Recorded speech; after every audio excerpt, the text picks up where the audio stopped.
উত্তরবঙ্গের সেরা একটি ফসল আখ চাষ। এই আখ চাষ বাংলাদেশের বিভিন্ন প্রান্তে চলে যায়।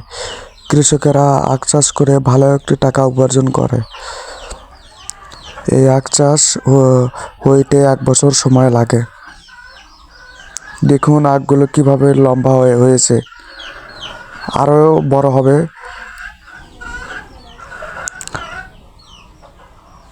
আখ চাষ খুব কষ্টকর একটি উৎপাদন ফসল। অনেক পরিশ্রম হয় এই আখ চাষ করতে। আমাদের উত্তরবঙ্গের সব এলাকায় আখ চাষ উৎপাদন বেশি হয়। ভালো একটু টাকা আমরা আয় করতে পারি এই আখ চাষ করে।